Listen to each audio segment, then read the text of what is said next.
Welcome to the Treasury Update podcast, presented by Strategic Treasurer, your source for interesting Treasury news, analysis, and insights in your car, at the gym, or wherever you decide to tune in. Welcome to the Treasury Update podcast. This is Craig Jeffery. Today we are talking about stewardship of the environment, finances, and the community. And I'm here with Christy Wright from Southwire. Welcome to the Treasury Update podcast, Christy. Hi, Craig. It's great to be here with you. Maybe we could begin, before we get into the stewardship discussion, maybe you just give us a little bit of background about your role and your career, where you're at with Southwire now. Sure. So I have been with Southwire for about 15 years. Southwire is North America's largest wire and cable manufacturer. So we are primarily in the business of electrical wire and cable, as well as we have a business in tools, components, and assembled solutions. Our revenue in 2021 was north of $8 billion, and we have about 7,000 employees across North America. We're a North American focused company. My role is Senior Vice President of Corporate Finance. And so I lead the corporate accounting, corporate treasury, corporate finance, the financial shared services groups like payroll, payables, receivables, and real estate. So those are my areas. I spent many years in treasury, kind of growing through my career. I have worked for a couple privately held companies. Southwire is a privately held company. Spent, as I said, many years in treasury. And then in 2016, rotated into business unit CFO role and held that as through a couple different business units within Southwire, eventually leading one of the largest business units in our company. And then in 2020, taking this role, leading the corporate finance group for Southwire. So had the opportunity to work within the business and then also at a corporate level. So the move in 2016 to be the business unit CFO, what brought that about, and how has that positioned you for your current role, or perhaps a broader financial set of responsibilities? So I really wanted the opportunity to not just be seen as a corporate type of person sitting in the corporate area and not being as responsive to the business as I could be.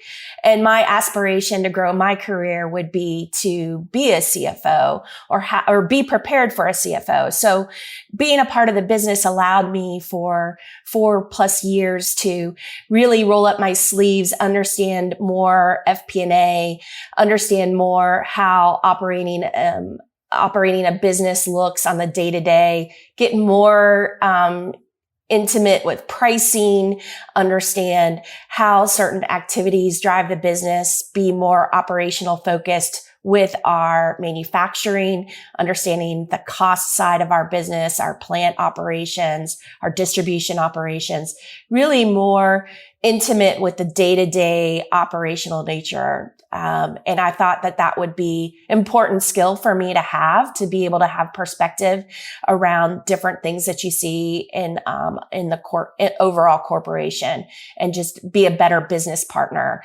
It was an important rotation for me, and definitely is the leading reason why I was considered for the role that I'm in today. The FP&A responsibility that you had there, I assume there was some tie there as well on the P&L side, or perhaps those are synonyms in some sense. How did that impact not only your career, but your view of the organization beyond what you just said? Well, it made me more sensitive around, even in the role that I am today, around how our group is really supporting the business and being closer either to the customer or to the supplier, to the value chain, which within the business. So making sure that our customers are a priority, and being a part of the business, you understand that they're the lifeblood, making sure that their orders are on time, or that they have visibility to their orders in a production cycle. Bringing those capabilities and understanding how those things are key to operating a business. And I felt like today, in my role that I have now, I can take this more strategic view of the overall operations and understand where each of the roles, whether it's tax that is in my group and helping get incentives in help property tax or help whatever growth incentives that we can get, and be strategic about how we plan. Also within our treasury group as well, making sure that our supply chain programs are optimized for both our customer side and our supplier base, and understanding how important they are to the overall function of our business. Having been in that business unit CFO role in the beginning of the pandemic, just understanding how critical these relationships are. And when you sit in corporate, a lot of times you're not as intimately familiar. Also, just understanding how day-to-day decisions are made around prioritization of capital and deploying that. Understanding why the business needs to have somebody who can help translate numbers to them. Not everybody is a financial expert. And so being able to articulate and tell a story with numbers and really help people build their financial acumen is super powerful. And something that I really enjoyed in being that business unit CFO was building that financial acumen and helping people understand, well, why did this not work this way? Or why did this, AR collections item going to impact my P&L this month? Those types of things. Yeah, that's excellent. Thanks for diving into that, Christy. I know it seems like some of the top finance people and top people in organizations have stepped into the like a business unit CFO role or had direct P&L responsibility. So great bona fides for the role you're in now. You talked a little bit about Southwire, a privately held company north of $8 billion. And when we were doing the prep call, you mentioned part of the 100-year plan and stewardship. Could you fill in the audience a little bit about what that is? Because I want to use that and then talk about the E in ESG. Sure. So Southwire is a privately held company. We are second generation going into third generation ownership. But our ownership has a very long-term view on the impact that Southwire will have in the communities that it serves and around all of its stakeholders. So when financial partners or people ask, well, do you think they'll ever go public? The one thing that I can tell them is that our share owners, our family ownership has 100-year plan to keep the company sustainable and growing and strong, financially strong, but also a good steward to the communities and customers, supply chain, and partners within its ecosystem. And so it is very conscious and has a strong background and continues to be very forward-looking in its sustainability strategy and the footprint that it leaves within the communities it serves. That just is something that is an added value of being a part of Southwire, is this focus towards having a long-term commitment and making decisions that will be impactful for not just this year or next year, but that are really looking forward down the road on how we will help power and electrify the economy.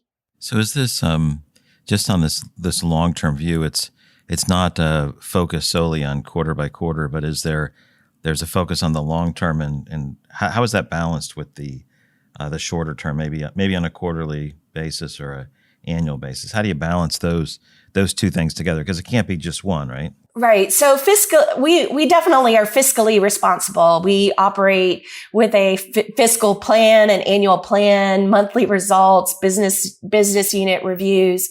So we're definitely have all of the guardrails and rigor that a company has around its financial performance. Certainly we're in the business of being financially profitable. We're not a charity, but at the same time, we want to make sure that we're a good steward steward of the community, and we're very long-term focused so that our employees can rely upon the commitment. The company makes a commitment to their employees. The company makes a commitment to its community it wants to serve. It also believes that it'll stand behind its products. So it's also making a commitment to its customers. And some of our customers are huge utilities. We're in many of people's homes. We provide the wire behind their walls, in schools, in institutions, in office buildings, in stadiums, and then generating and distributing power. We're in all of those different areas of the electrical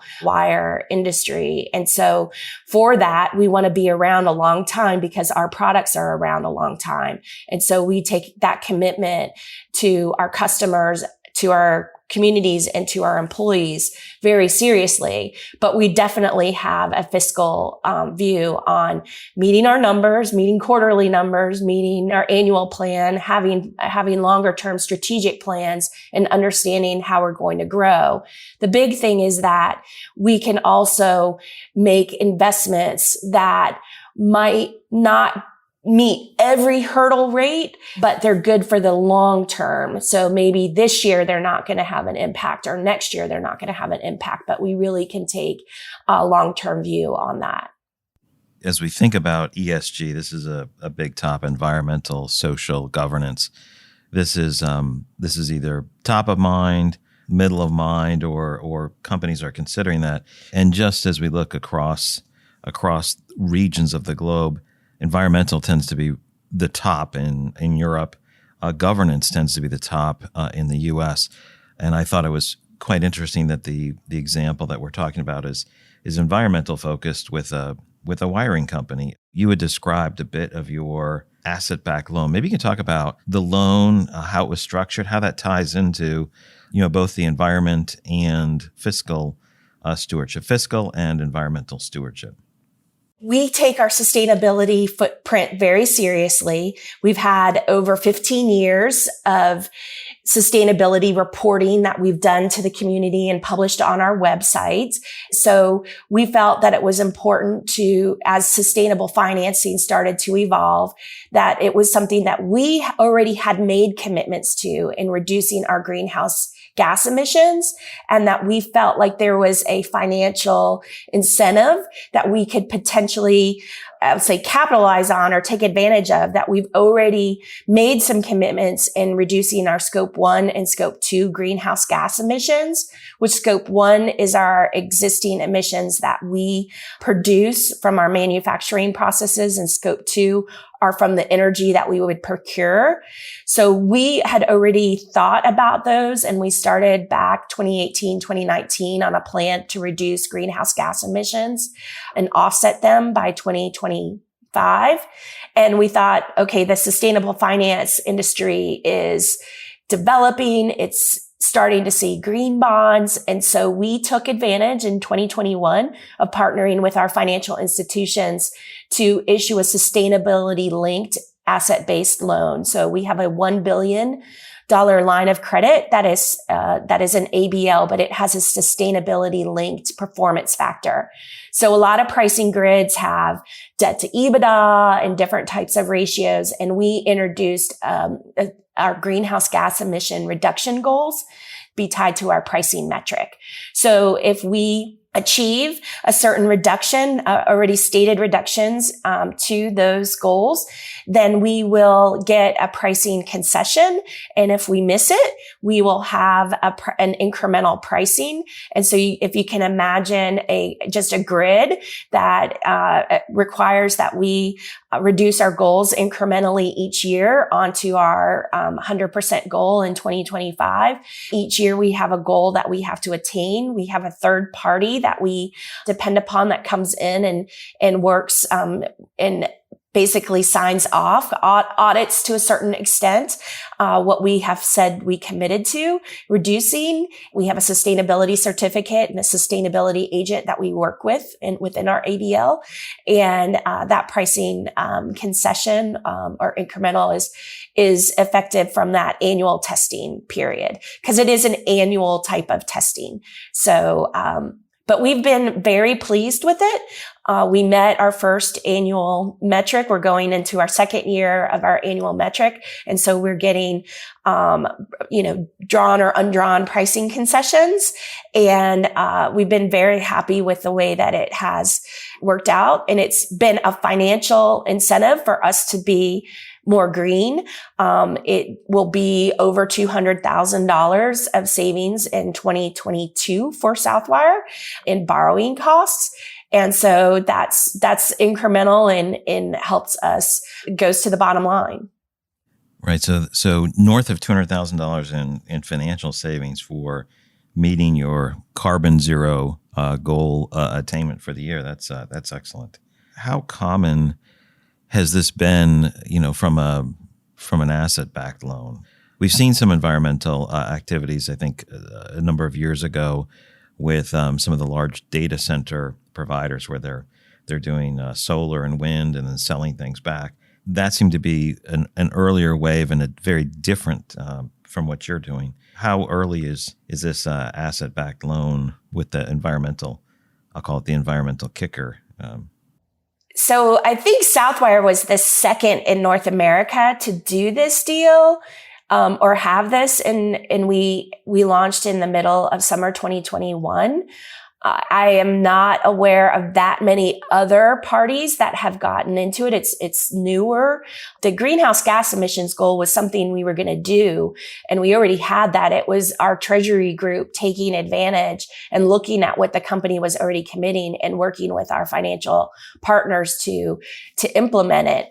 So there are certainly other companies that have already made commitments. It's being able to take the commitments that the company has made and working with the sustainability team internally, and then working with your financial partners to find a good solution that works for the company and has an appetite for the financial community. But there is definitely an appetite out there. And we're even seeing it in other products now and other programs that we could potentially start to link other type of sustainability initiatives. But in the manufacturing area, there's a lot of companies, a lot of the big global companies have made greenhouse gas emissions, and you've seen them do this more in their maybe green bond.